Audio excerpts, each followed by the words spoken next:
de personas que podían haber escuchado palabra, que podían haber cantado alabanzas, que podían haber estado caminando por la iglesia, personas sobre los que había caído lluvia también, y esa lluvia representaba predicación, personas que dicen que habían degustado incluso los poderes de este siglo, personas que habían podido ver el mover del Espíritu Santo, personas que habían podido recibir sana doctrina, pero que al final muestra el autor, pero no dio fruto, no dio fruto.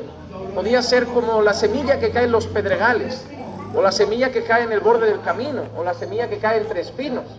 Ese es un texto también precioso, que nos hace pensar que no todo el que recibe semilla, la buena palabra, da fruto. Y es triste porque nos encantaría que todo fuera buena tierra, que todo diera fruto al 100%, pero eso es algo que el Señor hace. Como alguien dijo una vez, muy bien dicho, nosotros llevamos la palabra a los oídos, solo Dios la puede llevar a los corazones. Nosotros la llevamos hasta aquí, de aquí a aquí es obra del Espíritu Santo de Dios. Pero después de ese tono de advertencia, después de decir, wow, yo no quiero ser de esos, porque al final el ejemplo que daba de aquel árbol que no da fruto era que acaba siendo ¿qué? Quemado. Entonces son personas que no son salvas, personas que son condenadas, personas que incluso podrán decir, Señor, Señor, en tu nombre esto, en tu nombre aquello, y el Señor le dirá, yo nos conocí. Pero hoy cambia el tono, cambia el tono. En el versículo 9 tenemos al autor ahora hablando a lo que llamo yo un pueblo diferente, a un pueblo diferente. El versículo 9 dice lo siguiente, pero en cuanto a vosotros, amados, aunque hablemos de esta manera, estamos persuadidos de las cosas que son mejores y que pertenecen a la salvación. Si el texto empieza con esa frase, pero en cuanto a vosotros, ya nos da a entender que ellos, el autor, no los incluye en ese grupo. Porque ese pero en cuanto a vosotros es como esto. Hay personas que van a escuchar palabra, que van a cantar, que van a ver esto, que van a ver aquello, pero no van a dar fruto. Pero en cuanto a vosotros, y los llama de una palabra que muestra que para él ellos son diferentes, que para él ellos sí son creyentes. Usa una palabra muy común en las cartas apostólicas cuando se refiere a la iglesia, cuando se refiere a creyentes. Es la palabra amados. Ellos son amados. Segunda de Corintios, capítulo 7, versículo 1.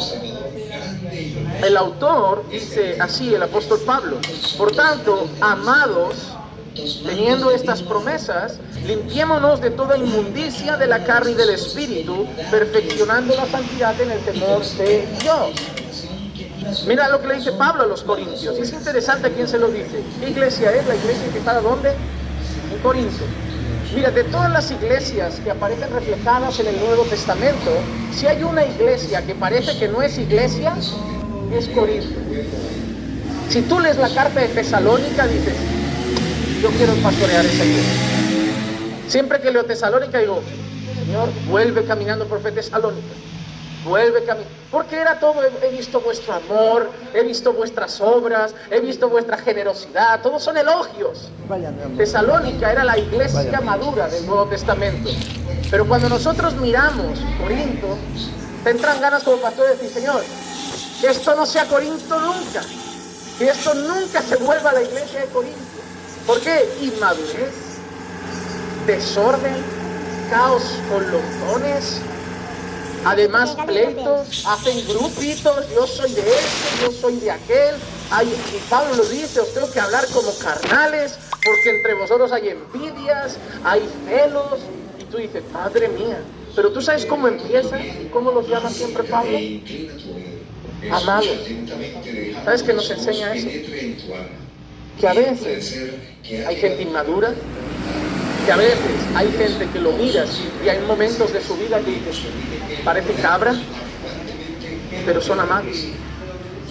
Hermano, esto nos enseña que la iglesia de Tesalónica es la iglesia de Cristo, ¿verdad? Pero la iglesia de Corinto es la iglesia de Cristo.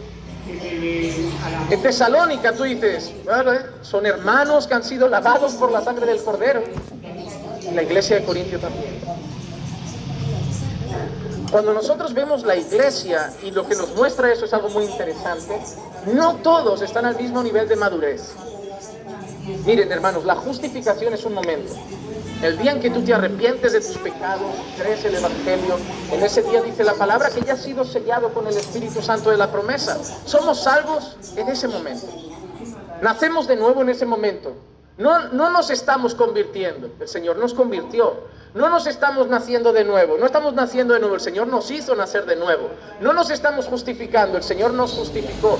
Pero hay una cosa que sí es un proceso: la santificación.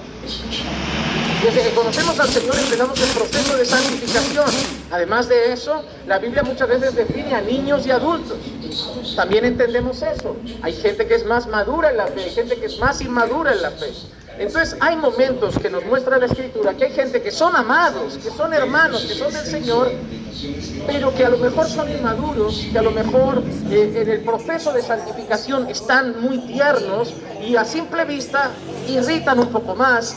A lo mejor hay que aplicar en ellos más lo de soportados los unos a los otros, pero hay que tener paciencia porque siguen siendo amados. Siguen siendo amados. ¿Por qué? Porque les dice, tenéis promesa. Limpiaos de toda inmundicia de la carne y del espíritu y perfeccionaos la santidad, perfeccionar la santidad. Miren lo que dice, hay problemas, puede ser que sean inmaduros y por eso, ¿a qué los llama Pablo? A perfeccionar la santidad. Tenéis que crecer en santidad, tenéis que crecer en el temor de Dios, pero sois amados. Si hay algo que a mí me enseña Pablo, es sobre todo el amor que tenía por la iglesia, no solo por la iglesia fácil, por la iglesia. Y eso es algo que es muy importante entender. No debemos amar solo a los que son fáciles, debemos amar a todos, cueste o no. Primera de Pedro 2:11, mira cómo se dirige Pedro a los creyentes: amados, os ruego como extranjeros y peregrinos que os abstengáis de las pasiones carnales que combaten contra el alma. El apóstol Pedro se dirige a unos extranjeros y peregrinos. ¿Quién pueden ser extranjeros y peregrinos en este mundo? Los creyentes. Y usa la palabra amados. ¿Y qué les ruega? Que se abstengan de pasiones carnales que combaten contra el alma. Tú no le ruegas al mundo que deje el pecado. Tú no le ruegas al mundo que luche con la carne, porque son esclavos, porque están muertos, porque son enemigos de Dios. No puedes pedirle lo que sabes que no pueden hacer. Yo no puedo pedirle a un pecador que deje el pecado. Por eso a mí me preocupa la gente que cree que evangelizar es decirle a la gente lo que haces está mal. Porque eso puede hacer que deje de hacer lo malo, pero sigue siendo un pecador que va al infierno. Si tú te sientas con una persona y le convences que a lo mejor la homosexualidad es pecado, o mira, el aborto es pecado, y consigues que no lo haga, no significa que sea salvo. Tienes un pecador que se va al infierno con un buen valor, con una buena práctica en su vida, pero no es salvo. Evangelizar no es volver a la gente en sus hábitos cristianos. Tenemos que entender que eso es parte del discipulado. Que una vez la persona ha creído, una vez la persona se ha arrepentido, una vez ha habido conversión, empieza el discipulado. Y en el discipulado a esa persona que ahora ya no está en la carne, sino en el espíritu, le vamos a decir, mira, ahora que eres de Dios, te vamos a decir cómo vive el pueblo de Dios, esto y esto y esto. Y Dios te va a ayudar, Dios te va a ayudar. Porque si lo haces al que está en la carne, tarde o temprano la carne va a volver a lo mismo, va a volver a lo mismo. Pero ellos sí se pueden abstener de pasiones carnales que combaten contra el alma porque ellos son amados, son pueblo de Dios. Pero no solo Pablo y Pedro usan esa expresión. El apóstol Juan, que estamos viendo los jueves, este versículo lo vamos a trabajar este jueves. Primera de Juan